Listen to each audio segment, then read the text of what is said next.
Hi friends, welcome to Gauri Devi recipes. ఇవాళ నేను మీకు ఇడ్లీతో ఉప్మా తయారు చేసి చూపిస్తానండి. ఎప్పుడు ఇడ్లీలే కాకుండా ఇడ్లీలతో పొడి చేసుకొని ఇలా ఉప్మా తయారు చేసుకోండి. చాలా చాలా టేస్టీగా ఉంటుందండి.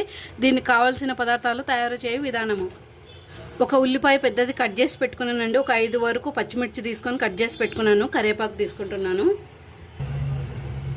ఇడ్లీలని ఇలా పొడి పొడిగా తయారు చేసుకుందాము. స్టవ్ ఆన్ చేసుకొని పెనం పెట్టుకుందామండి. 2 స్పూన్లు ఆయిల్ వేసుకుంటున్నాను. 1 స్పూన్ ఆవాలు జీలకర్ర, 1 స్పూన్ ఉద్దిబేళ్ళు శనగబేళ్ళు, పచ్చిమిర్చి వేసుకుంటున్నాను.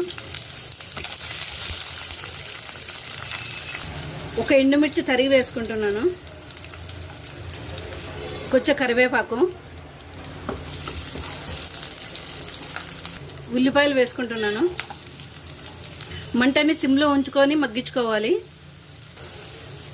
మూత పెట్టుకుందాము.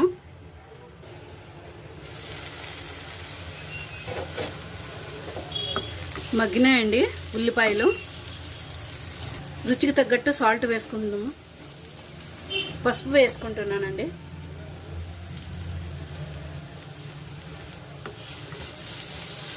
ఇడ్లీ పొడిని వేసుకుందామండి. ఇందులోకి బాగా కలుపుకుందాము. ఒక 5 నిమిషాలు మగ్గించుకుందామండి. నేను తీసుకున్న క్వాంటిటీకి సగం నిమ్మకాయ పట్టిందండి. ఇంతేనండి, ఇడ్లీ ఉప్మా రెడీ అయింది. ఒక ప్లేట్లోకి తీసేసుకుందాము. ఈ ఇడ్లీ ఉప్మాని వేడి వేడిగా తింటే చాలా చాలా బాగుంటుందండి. ఈ ఇడ్లీ ఉప్మా పిల్లలకి నుంచి పెద్దల వరకు అందరూ ఇష్టంగా తింటారండి. ఒకసారి ట్రై చేయండి. ఈ వీడియో మీకు నచ్చినట్లయితే ప్లీజ్ సబ్స్క్రైబ్ చేయండి, లైక్ చేయండి, షేర్ చేయండి.